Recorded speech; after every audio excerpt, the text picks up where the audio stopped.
छोटा सा तबका मुल्क के वसाइल पर कब्जा करके बैठा है। मुल्क में अशराफिया का राज है। माजी के हुक्मरानों ने लंदन के महंगे तरीन इलाकों में जायदादें ली। वहाँ बरतानवी वजीर आजम भी प्रॉपर्टी नहीं खरीद सकता। मुल्क में एक तबका अमीर हो गया, बाकी कौम पीछे चली गई।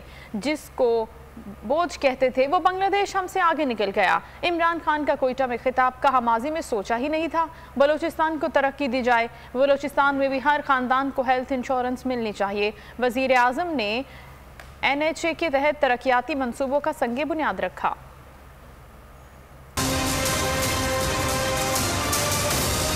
और छोटा सा तबका वो आज उसके पास पैसा है जो कि बड़े बड़े अमीर तरीन मुल्क भी उनका मुकाबला नहीं कर सकते। हमारे जो हुक्मरान हैं वो आज उनके पास जो प्रॉपर्टीज हैं लंदन, क्योंकि मैं जानता हूँ उस इलाके में प्रॉपर्टीज ली है, मैं आपको यकीन दिलाता हूँ कि बरतानिया का प्राइम मिनिस्टर भी वहाँ प्रॉपर्टी नहीं खरीद सकता। अमीर तरीन लंदन के इलाकों में इनके पास महलात है, तो वो तबका अमीर हो गया और बाकी काम पीछे चली गई, मुल्क भी पीछे चला गया। तो मेरा जो डेवलपमेंट का मॉडल है वो ये कि मैं ये जो आज मुराद सईद ने बताया कि हमने 3,300 किलोमीटर की सिर्फ 2.5 साल में बलूचिस्तान में सड़कें बनाई या उनके मंसूबे बनाए और जो बनाने जा रहे हैं, जबकि पिछले 15 साल के अंदर इतने लंबे अरसे में सिर्फ 1100 किलोमीटर था। मैं आप उसकी वजह बता देता हूँ क्यों। क्योंकि बलूचिस्तान से जो इस्लामाबाद में प्राइम मिनिस्टर बनता है उसको बलूचिस्तान की वोट की जरूरत नहीं होती।